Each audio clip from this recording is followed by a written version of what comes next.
Сәлеметсіздер ме балалар? Бүгін бізде 78-ші сабақ 47-ші жаттығу.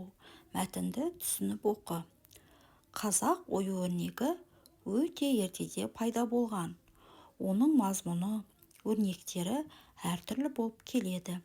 Негізінен олар өсімдік, жан-жануар, адам өмірі мен ғарыштық ғаламды бейнелеуден тұрады.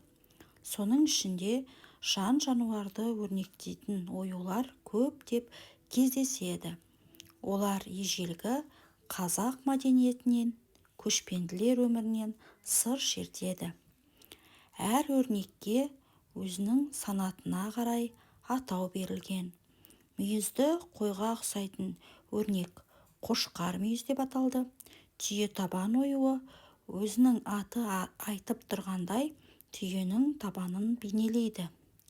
Түйені көргендерің болса, оның ізіне қарап көз жеткізуге болады. Мәтін бейнелеу өнері кітабынан алынған. Енді балалар осы мәтін бойынша тапсырмаларды орындайық. Төмендегі тақырыптардың қайсысы мәтін мазмұнына сәйкес келеді? Бірінші, әр өрнектің атауы. Екінші, жан-жануарлар ою өрнегі. Үшінші, қазақ ою-өрнегінің тарихы. Төртінші, сақ скифтердің аң бейнелі өнері. Бұл жерде қазақ ою-өрнегінің тарихы деген атау мәтін мазмұнына сәйкес келеді. Себебі мәтінде қошқар мүйізі ою мен түйетабан оюының тарихы айтылған. Өрнек сөзін жекеше, көпше түрде тәуелдеп жаз. Бірінші жақта жекеше менің өрнегім болады. Екінші жақта сенің өрнегің, сіздің өрнегіңіз. Ал үшінші жақта оның өрнегі болады. Ал көпше түрде біздің өрнегіміз. Екінші жақта сендердің өрнектерің, сіздердің өрнектеріңіз. Үшінші жақта олардың өрнектері болады. 48-ші жаттығу. Жоғарыдағы мәтін бөліктерінің атауын толықтыр. Бірінші, қазақ ою-өрнегінің түрлері. Екінші, қазақ ою-өрнегінің тарихы. Үшінші, жан-жануарлар ою-өрнегі деген атаулармен толықтыруға болады. Осы жоспар бойынша мәтіннің мазмұнын айтып көр. Балалар, біз бұл мәтіннен қазақ ою-өрнегінің түрлерімен таныстық, яғни қошқар мүйіз, түйетабан деген ою-өрнектермен таныстық. Екінші жоспар қазақ ою-өрнегінің тарихы, яғни сол жаңағы танысқан ою-өрнегіміздің түрлерінің тарихымен таныстық, яғни қошқар мүйіз атауы айтып тұрғандай мүйізге ұқсас болғандықтан қошқар мүйіз деп аталған. Ал түйетабан аты айтып тұрғандай түйенің табанының ізіне ұқсағандықтан түйетабан деп аталғанын білдік. Үшінші, жан-жануарлар ою-өрнегі деген себебіміз түйетабан да, қошқар мүйіз оюы да жануардың атауымен аталып тұр. Сол себепті бір сөзбен жан-жануарлар ою-өрнегіне жатады. Жоғарыда оқыған, мазмұнын айтқан мәтіннің жанрын анықта. Бұл көркем мәтінге жата ма, әлде ғылыми танымдық мәтінге жата ма?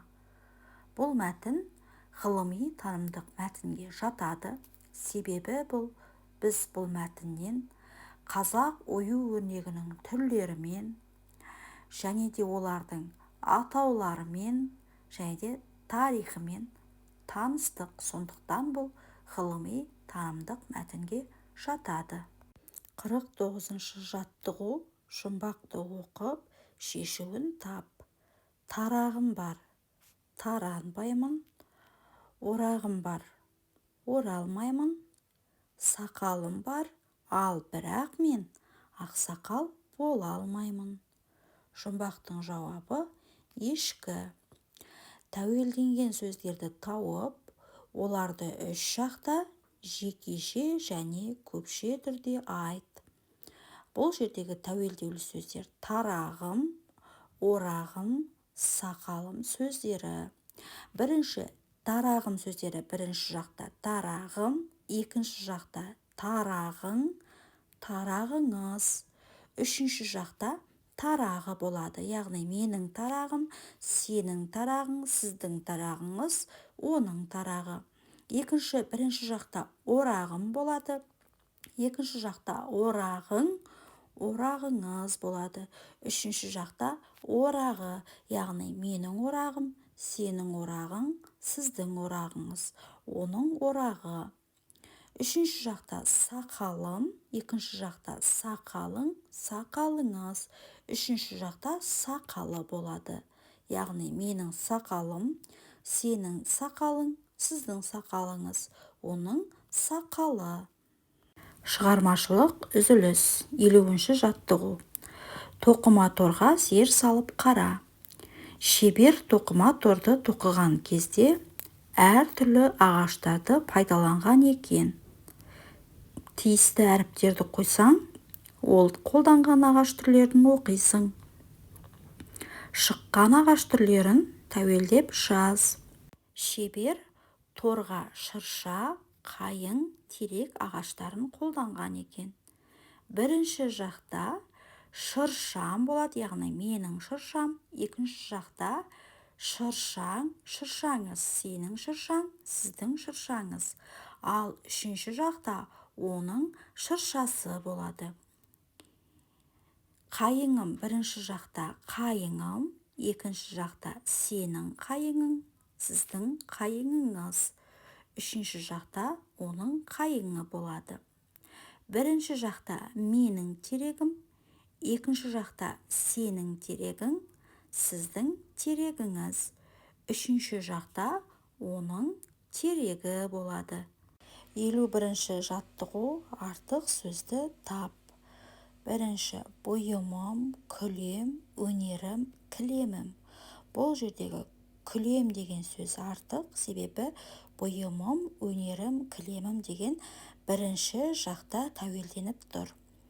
Екінші кездемесі, туындысы, заты, кешкі деген сөздердегі кешкі деген сөз артық, себебі кездемесі, туындысы, заты деген үшінші жақта тәуелденіп тұр.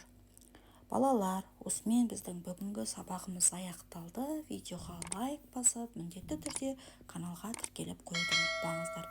Сол кезде келесі сабақтарды бірінші болып көретін боласыздар.